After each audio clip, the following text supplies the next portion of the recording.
unsophisticated everyman. Yeah. Well, I'm just not sure about that right now.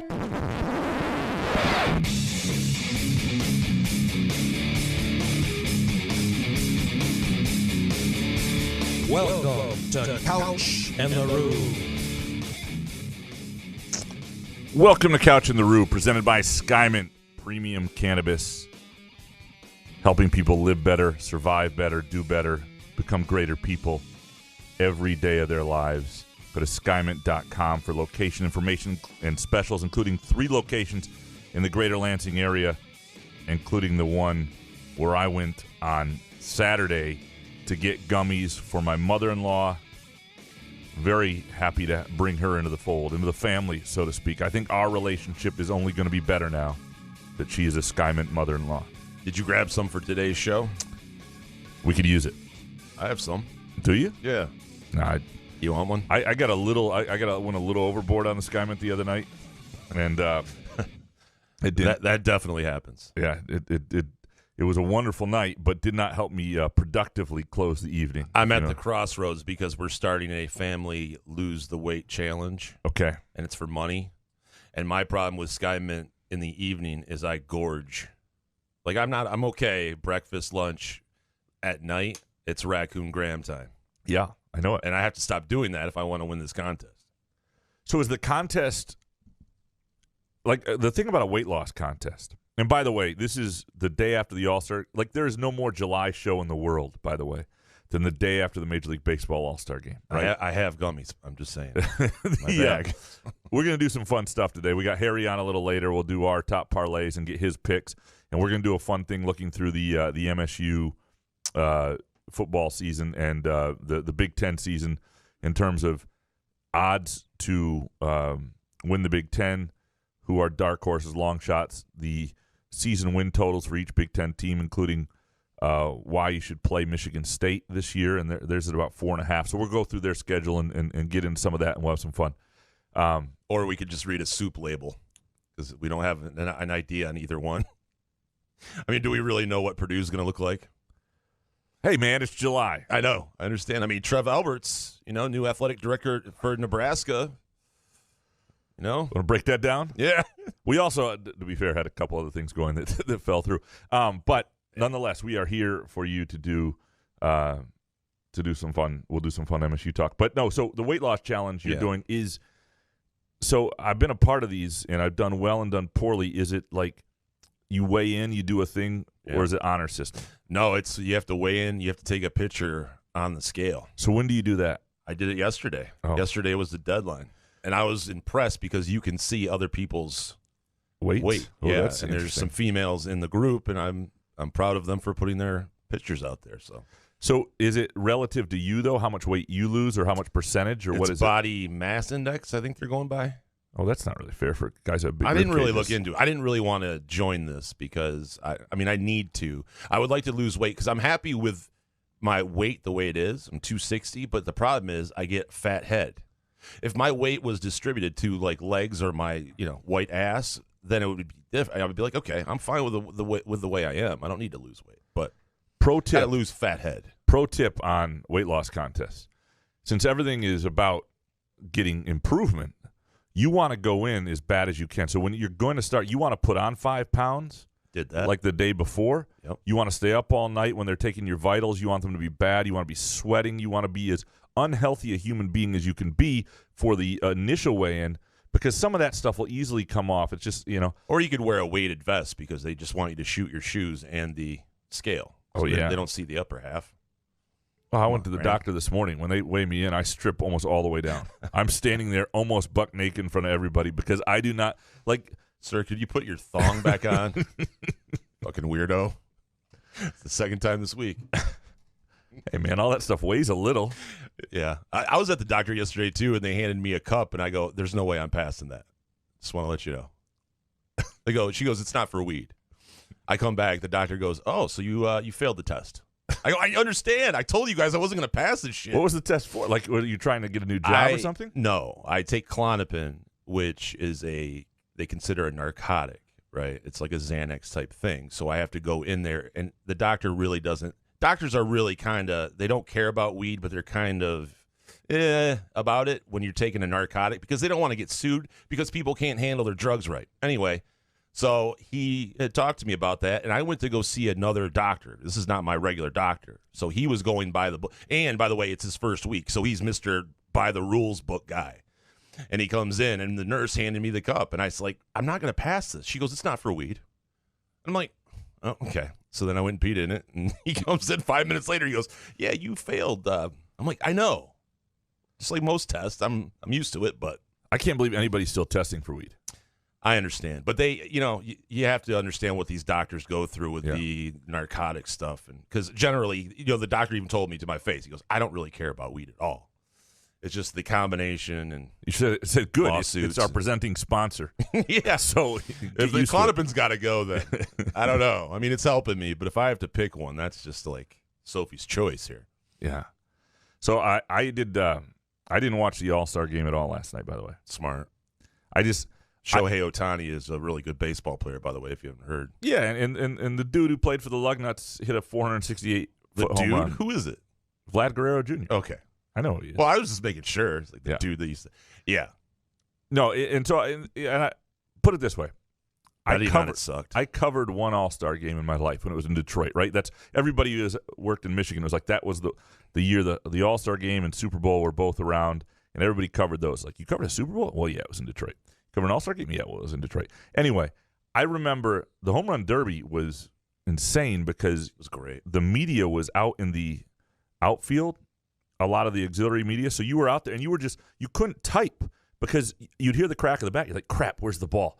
And they were just landing. I mean, I saw some guy like, 4 rows down from me get hit in the face with a, Hondo. Yeah, I forget who the guy was that had like 24 home runs. Anyway. Yeah, you have to pay attention. But I was writing about some umpire from Kalamazoo or something in the who was doing the game, and the game bored the shit out of me. I was covering the game. Like the All-Star game, this isn't 1958 where you don't get to see Ted Williams on Bally Sports 58 million times a year and everybody's on TV. Like, I don't know. I don't find the All-Star game that interesting. I don't find any of the All-Star games that interesting. I don't find the baseball All-Star game that interesting. I think the baseball All-Star game is the best one out of the 4 major sports. But it was interesting watching Ohtani and Scherzer go at it and some of the pitching, hitter battles. Sure, there's cool stuff. You know what? But they kind of it's too much. It's Joe Buck talking to players while they're at the plate. The terrible all-star jerseys. I mean, just go back to letting the player wear his home or away jersey. Just wear their normal jersey. Stop trying to get cute with everything. But I don't know. I liked it. Was the only thing on last night. It was the only thing to kind of gamble on. So it wasn't the best. It wasn't the greatest. But the Home Run Derby made up for it, I would think. Home Run Derby was great. It was awesome. And that's a great made-for-TV event. I go back. You remember the old black and white Home Run Derby that used to be on TV? My Grandpa Nick used to put that on. Yeah, it was sweet then. Yeah. I mean, this is even better. But that was kind of cool. With Mickey Mantle up to whatever. That was really good stuff. So you didn't watch it at all then? You didn't watch Soto give up a solo home run? No, I watched Soto give up enough, or not give up enough. The point that he's hurt me gambling, I need Soto to make up his mind. Is he great? Is he not? We're trying to make bets. Should they really have one player per team? No. Did the Tigers deserve anyone on the team? I mean, is it cool for the argument for it is Detroit Tiger fans will get to see their player. Detroit Tiger fans, did you have fun last night watching Soto? Well, and so that's what I would also say. Like, if it's going to be one player per team guaranteed, let the fans of that team pick who you want somebody young. Okay, then send Casey Mize. We'd watch Casey Mize in an All-Star game before we'd watch Soto. Haas. Send Haas. That's a good story. Yeah. Mize is going to make a bunch of All-Star games. Right. Don't let one of our unsung heroes for us kind of go to the All-Star game and let him have a show. But I get it in this sense. Like, I don't care now and I don't watch it. But I do remember in 1993, maybe, I don't know what year it was, watching, it might have been even earlier than that, whatever year David Wells and Cecil Fielder were the 2 Detroit Tigers in the All-Star game, and I was like 10, 11, 12, 13, depending on what year it was, being fired up. I saw Cecil Fielder fly out to center field. I was fired up for his at-bat. I was fired up to see David Wells get in the game. They traded Wells right after that.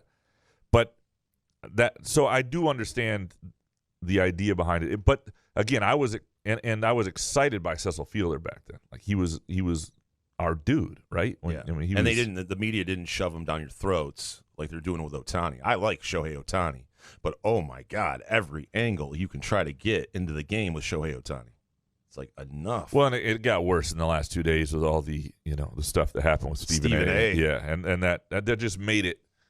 I mean, well, that coupled with the comments about the Nigerian team, and there's apology videos of flying for $12 million a year. And the weird but Rachel thing is, Nichols gets. I understood what he was trying to say, and look, we've all said dumb things, but I understood what he was trying to say. I know what he's trying to. Yeah, absolutely. He was just bad at saying it. No, I thought what he said is face of Major League Baseball. He finds it hard to believe that if Shohei Ohtani is not speaking English and through an interpreter, he doesn't see him being the face of the franchise. Yeah. But what we're too busy trying to do is make everything racist. That's why I didn't want Stephen A. to get in trouble, because if he's getting in trouble, we're really screwed. Well, I just think he's wrong. I understood what he meant. Sure. Because I just think, I mean, you look at the Tigers stars during the, Miguel Cabrera still doesn't speak great English, right. and like he was absolutely, I mean, if you're a phenomenal baseball player, people will gravitate to what you do, and they don't really cares. Right. If you're pitching and hitting 500-foot bombs, no doubt, nobody gives a shit. Pedro Martinez still unbelievable in Boston, right? Big Papi, when he said, what did he say? Something like, he used the F word right after the Boston Marathon bombing. That was like the only English he knew how to speak. He was like, "We're the best in the world, God fucking right," or something. I don't know what he said, but we got the point though. Yeah, right to the point. And sometimes if you only know 2 words in English and it's F you, it's stronger. If the Ohtani's only words he ever says is F that, I'm good. I'm good with it. I didn't think it was that big of a deal what Stephen A. said. Like Rachel Nichols, I didn't think what she said was a big deal. I think what she said was, I understand. She was scared Maria Taylor was going to take her job. I understand why she's nothing to do with the race. I don't think it had anything. It had exactly to do with the race. Why? She was talking about Rachel a diversity Nichols? hire. Yeah. I don't know. She's like this. She's like the daughter of. I don't want to sit here and talk about ESPN personalities, but she's the daughter of the daughter-in-law of Trey Diane Wingo? Sawyer. No, and she went to she's had some advantages in her life, but because we've got a basketball game this evening, an NBA Finals, and then baseball lines are up for Friday. But I want to go through the college football lines are out. This is the time of year. Big 12 Media Days is starting. You start to, some people, I'm not really there, but start to really get into it. You start to feel a little bit of football fever soon. It's the next thing on the docket, put it that way. We're past the All-Star break. And the opening game lines are out for a lot of games, not all of them. But I like, and don't get me wrong, I usually lose a ton of money on opening weekend if I bet it because you have no idea what's coming. But I kind of like Ohio State minus 13.5 at Minnesota. I'll be honest. Inside 2 touchdowns, especially you tease that down. I'm just putting that out there way in advance.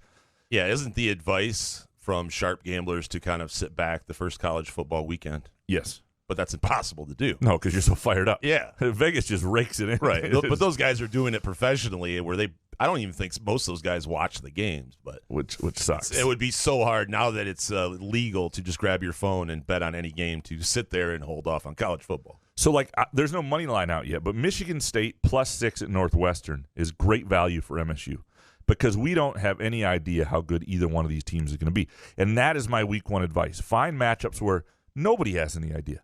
I mean, yes, last year Northwestern went to the championship game. Michigan State was 2-5, and yet Michigan State beat Northwestern. Their talent's never that different. Michigan State's got 16 transfers. Northwestern's rarely good 2 years in a row.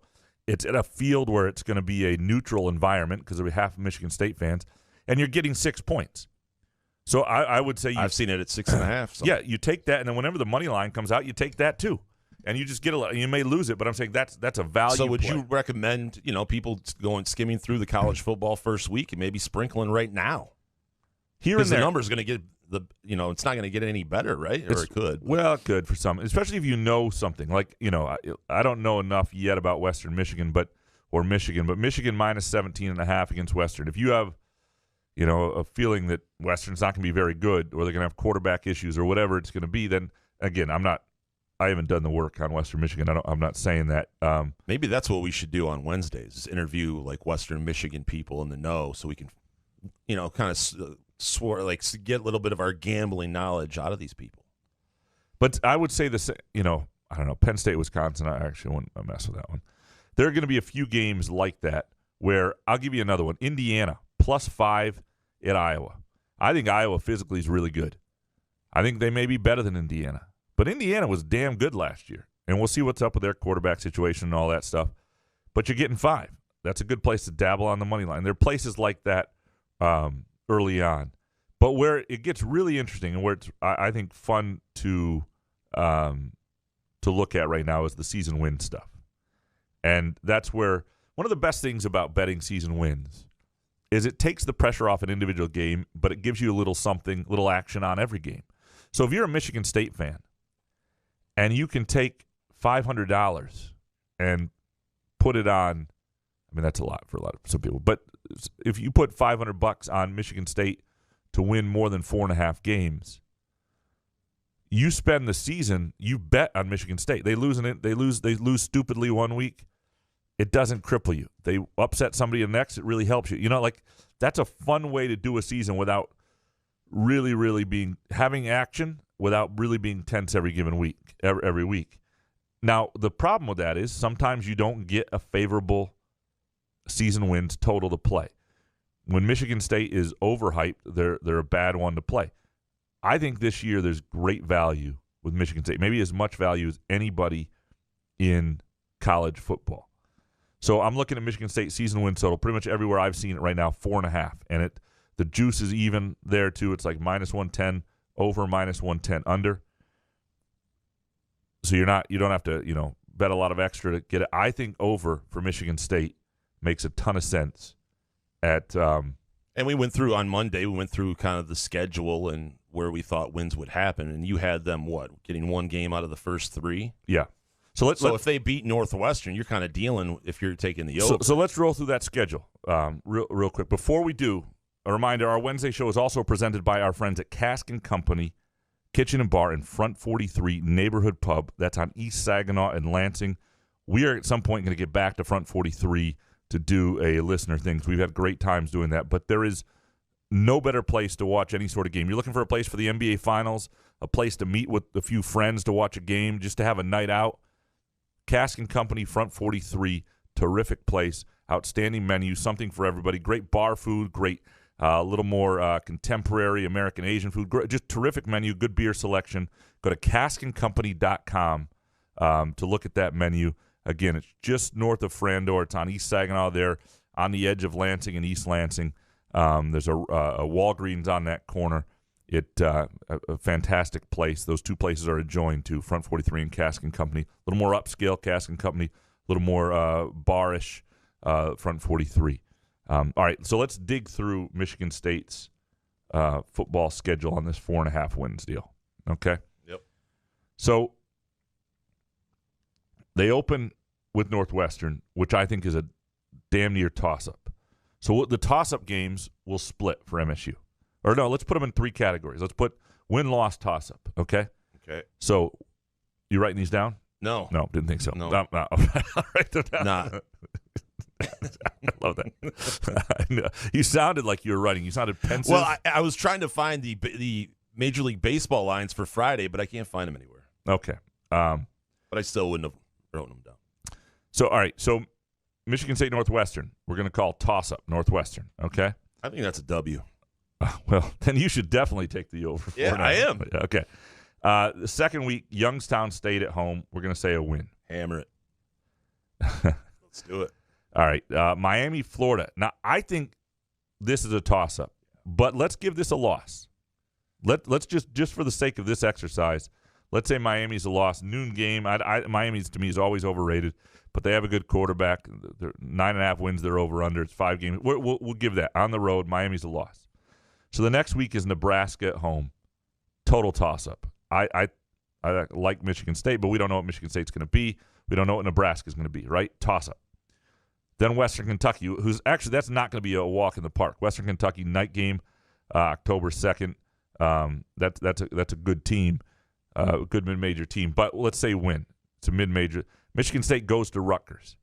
Now, they lost to Rutgers last year, and Schiano's going to build that program.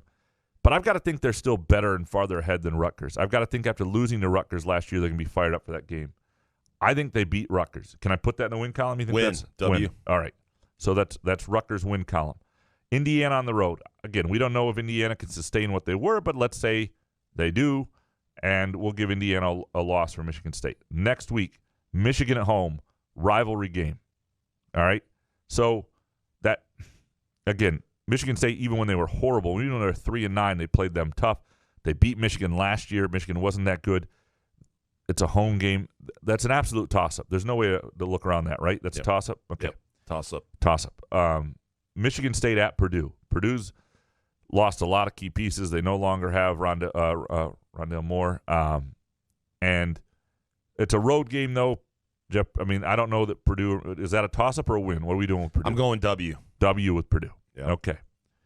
So, and again, we don't even know what MSU is going to be with these 15 transfers. So should we do this like after we get back from Big Ten Media Days, or you? no, because we'll just hear a bunch of propaganda there. I know, I was kidding. Bunch of bullshit. You want to not listen to anything. That's I'm really high on Wisconsin this year after going to the Big Ten Media Days. Yeah. Paul Christ really moved me. Don't listen to us that day. So Maryland at home. And again, Maryland at some point may get good. They got speed. They can be a problem. I like Michigan State to beat Maryland. Okay? Dude, All we're right. at 9 wins now, right? We're at 5. Oh, But all right. Michigan State then at Ohio State, not a fun day. We'll say that's a loss. Mm-hmm. Then they host Penn State, and I don't know what Penn State's going to be, but let's say that's a loss and Penn State's a little bit better. In this case, we've got 3 toss-ups, 5 wins, and 4 losses. So if you've only got 4 guaranteed losses, you've got to go 5-3 in the other 8 games, and that's basically I'll even take Purdue on the road and put it in a toss-up. All right, so let's do that. That makes it a little more even. 4, 4, and 4. So if they win the 4 they're supposed to win, and they split the 4 toss-ups, that's 6 wins. This is a 4.5 win thing. You know, there could be an upset somewhere. There could be a dumb loss. I just think 4.5 for a team that, I mean, again, they could be bad. Their defense could be horrible, but I think their offense is at least going to be decent enough to win some games they shouldn't, be in other games, and not get overwhelmed by average teams. And there are a lot of average teams on this schedule. I think 4.5 wins is just a no-brainer. I'm not saying throw $500 on it. That would be, if you've got that kind of money, do what you want. But I'm just saying this to me looks like a great opportunity to play Michigan State on the season wins. And I also think that you should get, if you want 4.5 wins over under, I think you should get that now. I think what Mel Tucker is kind of doing, I think it's going to go up to 5 possibly. Well, what's weird, though, is the juice hasn't changed. At least I haven't seen it. Some places, you know, like you can see a team like Miami, Florida, who I think the under 9.5 is the play. Really? 9.5 for Miami? Way too high. Wow. Way too high for Miami. Now, and especially, you look at their schedule, they've got some tough games. I think they're toss-ups in the ACC. But under 9.5 is now up to minus 160. So you got to put some extra cash on there just to get that realm. Michigan, by the way, for those wondering, over under 7.5. The over is minus 135. So more bets going over on Michigan's schedule. And you may say, well, why is Michigan over 7.5? They sucked last year. But when you actually go through Michigan's schedule, you'll start to go, I can see it. Like Wisconsin, 9.5. I thought maybe they won't get there. Wisconsin's got like 47 home games this year. It's almost not right. Michigan State only has 6, and remember that. So there are some opportunities, and there are things that'll look too good to be true. Like, and then you look at the schedule and you go, maybe. Like, I'll give you an example. Northwestern is under is 6.5. Like, I kind of like the under on Northwestern this year, but they've torched me many, many times. I always fade Northwestern. I feel like I've never won a bet in a Northwestern game or season. Or season, yeah. That's fair. Okay, the other thing before we get to Harry that I want to go through is the odds to win the Big Ten championship. Michigan State, guess what it is? Well, I'm looking at it, so I can tell you. What do you see? I got it's plus 100,000, 10,000. So oh, really? 100 to 1. Well, I'm seeing it 45 to 1 here. Wow. Okay. I'm on MG. I'm bet MGM. Go with his book. If you're seeing that, don't go with my book. Well, they can't find yours anyway. That's true. Secret society, apparently. Yeah, something like that. But that's a horrible play, even so. don't waste your money on Michigan State. I mean, if you want to feel good just because if Michigan State were to win it, you'd have some money on it. Just throw $20. It'll pay decently. That always worth doing just for your own peace of mind.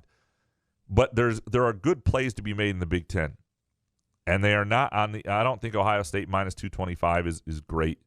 I mean, I don't think anybody in the East Division otherwise is great. But in the West, like there are teams that could legitimately win. Wisconsin's plus 500, and they got a real chance. I see here. I don't know what the not plus 950. You got plus 950. Okay, at MGM, yeah, yeah. Go with MGM. I need to get on that. Iowa, I have plus 950 for them. Plus 1,200. Yeah, go there. 12-1. And then Minnesota, I think is going to have a bounce back year. They got veteran quarterbacks, some good. I think Minnesota's going to be better. They're like plus 20-1 there. 20-1, yeah. Yeah.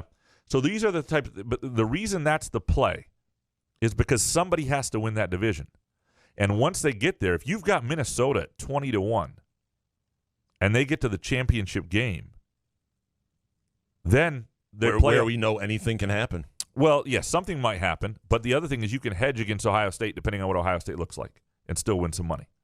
So I'm just saying that the West, and there's one other place to do that, and it's in the ACC. It's not the SEC because Georgia's on the other side. You don't get good odds. But you got the Coastal, you got the two divisions, and the teams that are not in Clemson's division, there's serious opportunity, especially down with like Virginia Tech at like plus like 30-1. There's great opportunities. Do some research on Pitt. I think at 40-1. Those sort of teams that could get up against Clemson and might get drilled. But if you've got a team at 40-1, you're going to be able to hedge that money line and make some cash in that day. And that's my suggestion. So a little gambling heavy there, but we're going to take a really quick break. When we come back, Harry Gagnon will get into his best bets and ours other than these. Here at Couch in the Rue, presented by Skymint Premium Cannabis.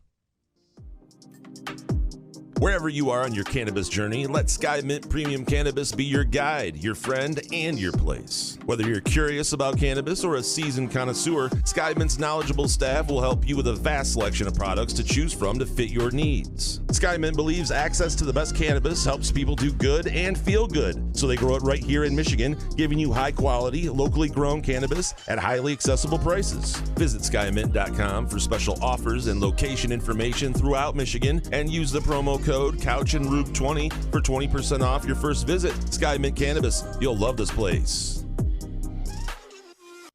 Come enjoy irresistible, award-winning, handcrafted donuts and locally roasted coffee at Groovy Donuts. Surprise your family or coworkers with special holiday designs and flavors, or put the perfect finishing touch on an event with a custom order. Birthdays, weddings, gender reveals, our friends at Groovy Donuts are your answer. Experience the Groovy Donuts difference for yourself on Lake Lansing Road in East Lansing or in Williamston. Get more information or place an order at groovydonuts.com. Where else can you cheer on your team, enjoy a mouth-watering burger or savory sushi, sip on handcrafted cocktails, or one of 46 beers on tap? Take your game day or date night to Cask & Company Kitchen Bar or Front 43 Neighborhood Pub near Frandor. Two amazing places with one awesome blended modern American Asian menu. Catch the game on one of 30 60-inch TVs or stop in for the all-you-can-eat lunch buffet. Enjoy happy hour or elevate your night out at Cask & Company or Front 43 on East Saginaw in Lansing. You're listening to Couch in the Rue. What are you on, a radio or the TV? SpotlightRadioNetwork.com.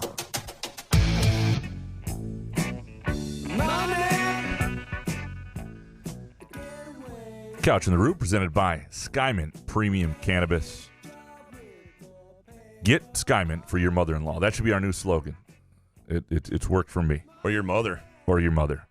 That's regular really moms need it too, you know. And if you can take your mom to Skymint and feel comfortable. That's one of the best endorsements I can do for Skymint. And all right, we're now very pleased to have our good friend Harry Gagnon from the Against All Odds podcast with Cousin Sal and BestBetCorner.com and ExtraPoints.com, and he is on a heater. Like, I have never seen a heater like this. Harry, my man, you're not on a cliff right now, are you? You know, first off, I hope vacation was good for both you guys. I hope you guys had a good time. But we did. Yeah, that's good. But boy, this is some run on ExtraPoints.com. Everyone out there, I've had a couple great hot streaks in the last couple months, but I am on a streak right now that is almost unprecedented. I've lost so many in a row. I can't even remember if I'm 0-14-1 or 0-15-1. And last night, I don't know if you guys saw it, Jay. I'm sure you probably did. You saw my pick last night, right? I did. Graham, I don't know if you saw it, but it was Qatar to beat Panama in regular time. Yeah. And, I mean, that was they blew 3 one-goal leads in a 27-minute span in the second half. That's probably never happened in soccer ever. What channel were you watching this game on, or what stream? I'm actually in Lake Tahoe here, so I'm at the Harrah's right now, and they didn't have it on the TV in the hotel. So you should have asked for it. Yeah, boring.org. I went across the street to watch it, and I watched it at the casino at Harvey's, and I was just dumbfounded. That is some degenerate shit right there. Oh, A casino, a sports book doesn't have the game, so you had to walk across the street to watch Qatar. I thought it was Qatar. Is it Qatar? We're going to find out. That's what you get for betting on soccer anyway, Harry. Come on. No, when the World Cup's there, we're going to know. Listen, I'm trying to get Sal to send me to the World Cup in 2022, which is in Qatar, of all places. Please do. Tell him to do that. Yeah. Harry never come back. Yeah. I mean, never come back. That one actually surprised. Yeah, I would be terrified to go. And I'm a little annoyed the time of year it is. Although I'm gonna enjoy it because the time zone difference for us, for you, Harry, you're gonna have to get up really early for those games in Qatar, whatever. For us, the games will be like at 5 a.m., 8 and 11. So the second 2 games won't be awful, but they will. And sometimes they're even for Jason they will. But the only thing I'm worried about is like the Saturday after Thanksgiving when it's like Michigan, Ohio State. Sure. At noon, you're going to have an 11 a.m. probably like U.S. soccer thinking. They're going to lose some audience if they're not careful in terms of when those game times are. They're better off playing earlier. All right, let's dig into some of your picks, and we got a limited slate. I actually the MLB lines for Friday were up on my site, and now they're down. So I don't know if they're. I guess they. Yeah, I can't find them anywhere. Yeah, okay, so they're down. So we're not going to be able to do our fabulous 3-team parlay. I think it's difficult to do right now. But you've got some stuff you like. First of all, golf this weekend, Koepka over Bryson. And who wouldn't like Koepka over Bryson? Yeah, I mean, look, the Open is happening, 4th major. It's going to be interesting to see what goes on here at Royal St. George's. I'm taking Koepka over Bryson. Look, big part of links courses, as you guys know, is the sand, is the bunkers. They're all over the place. So I'm going to bank on Koepka in a major to play better than Bryson, finish better. Koepka 6th on the PGA Tour in sand saves. Meanwhile, Bryson just 108th. Koepka 6th on the PGA Tour in scoring average. Last 9 tournaments, he's got 5 top 5s, and he won in Phoenix, actually. And Bryson, just 1 top 10 finish in his last 9. I love Koepka over Bryson. And we have to remember, this is our last major because they moved the PGA up. This used to be, this wasn't the last major. And so this is the last time to get, and I love the British Open. By the way, a little story we're telling. I've been to the St. Andrews course. Oh, nice. I was there a week after John Daly won it in 95. I was at a choir school in St. Andrews, Scotland as a 15-year-old who'd recently gone through a bad voice change. Nice. And that was. Did you have to pick up his empty Miller Lite cans? No, they'd clean up the course after that. But wait, you can sing too? I don't know. I grew up in a church choir, and they did this trip every, and so that was where we were, and we taught the Scottish kids. First of all, it was a lot of fun because you could drink over there at like 15, 16. Yeah. So it was the first time I ever really got drunk was in Scotland, and some of the vending machines either had stuff.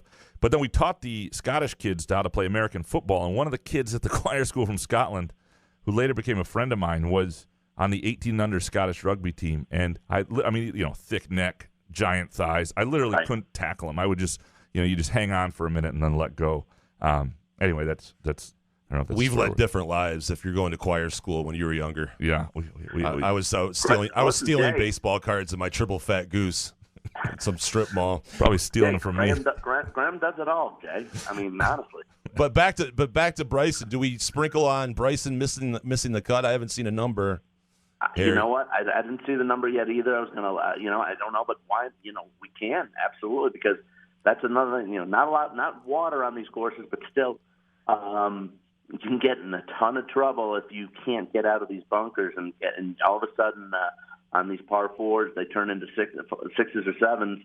I think definitely worth a shot, Jay, to sprinkle a little on Bryson to not make the cut. And I've kind of changed my tune. I watched the match with Bryson. He seemed like a pretty cool dude during that whole event. So I still like Brooks over him, but yeah, he's a funny weirdo. So you also, and this is very much on par for you, is you like Xander Schauffele 18-1. You always like Xander Schauffele. That, I do. And to be honest, though, Xander is usually in the mix. I'm not saying it's a bad play at 18-1 either.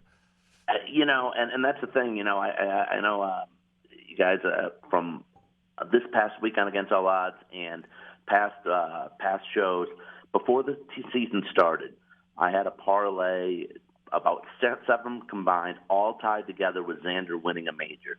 So this is my last chance. If Xander wins, I win like $3,500.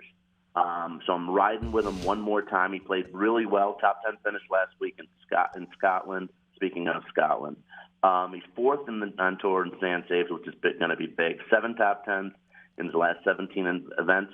But here's the thing. He's overdue for a victory, as we all know. He's the only player in the top 12 on the FedEx Cup standings who doesn't have a win. Come on, Xander. Get it for me here at 18-1. So who's the top Kiwi? Who's the top New Zealand player? Usually you've got one of those from another country for us. I do have, you know what I do have? How about this one?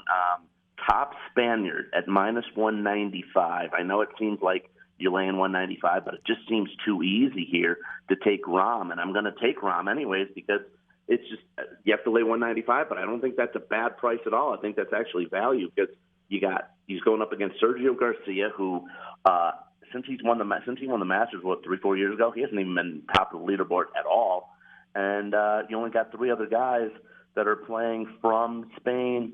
A bunch of no-namers, so I'm going to take Rahm at -195. I think he should be minus about 350 to be the top Spaniard. No, he's the favorite to win the whole thing, so that makes some sense. I love the Xander pick. I'm with you. I'm with you on that. So basketball tonight, you've got some really good stuff here. You like the Suns money line. I know you took the Suns the other night and got torched. I was kind of on the Suns too, and should have seen it coming. I saw you point out on Twitter today that the Suns have won all the Game 4s on the road to this point in the playoffs, which is a good point, sort of that bounce back from the Game 3 situation. The real question becomes: are they better than the Bucks? And I guess we start to really find that out tonight.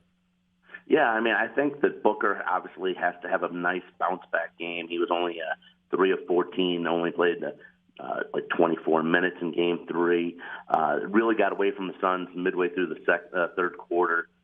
They weren't in the game after that. Ayton got into foul trouble. He had 5 fouls, so created a lot of inside play and easy hoops for Giannis and the rest of the Bucks. I think that Monty Williams figures it out tonight, just figures out what he had to do to change things up. And I think the Suns pull out another Game 4 for their 4th in the playoffs. Yeah, +160 if you take it on the money line. Harry has to hit one, right? He's 0-15-1. So I feel like we have to just hammer this bet. He can't go 0-16-1. It's impossible. Well, He's back in the hot tub. He's pulling out all the stops, pulling out everything. Yeah. Are you betting this tonight, Jason? No, I don't think so. I think I might bet. I might do Harry's bet just to make it interesting. These NBA Finals, guys, they just haven't been that interesting to me. And the prices, the prices and the numbers haven't been intriguing for me to want to bet on it. To be honest with you, you know what? To be honest, I couldn't agree more, Jay. And honestly, the NHL and the NBA. I don't mean to be a downer, but the NHL and the NBA playoffs. No drama, no close games. They've been brutal, really. The Giannis over 34.5 points. I actually like that. He looks really unstoppable. Middleton is good at home over 24.5. Chris Paul over 21.5. Those are the 3 player props you like, correct? I like Middleton actually under 24.5. Under 24.5. Okay. But yeah, Giannis over 34.5. It's so hard to make a case for the under. Back-to-back 40-plus point games. So many easy hoops, like I said, last 2 games. Last 2 games, he's 29 of 45 from the field. again, it makes it very tough to go with the under. So I'm going to take over 34.5 there. I'm going to take over 21.5 for Chris Paul. He's shooting 50% or better. In all 3 games of the series, he's won over 21 points in 4 of his last 5.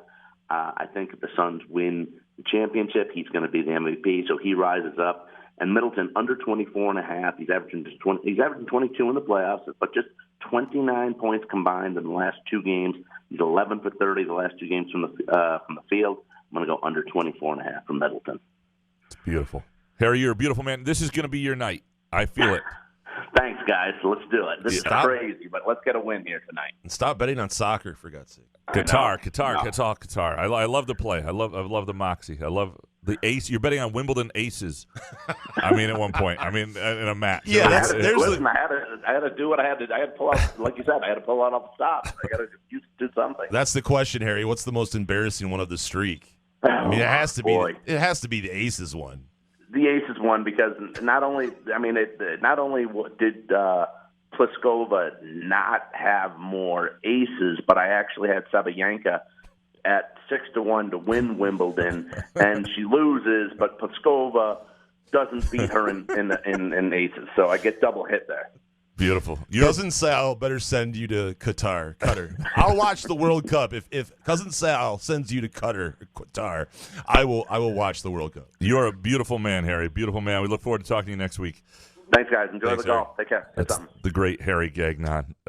Man. I don't think people understand the level of degenerate Harry is compared to guys like you and I, right? Like, he is another level of degenerate. Well, it's his life. It's his living. Yeah. Sort of. Yeah. But it hadn't, I'm saying he's the same guy he was before doing the show. Yeah.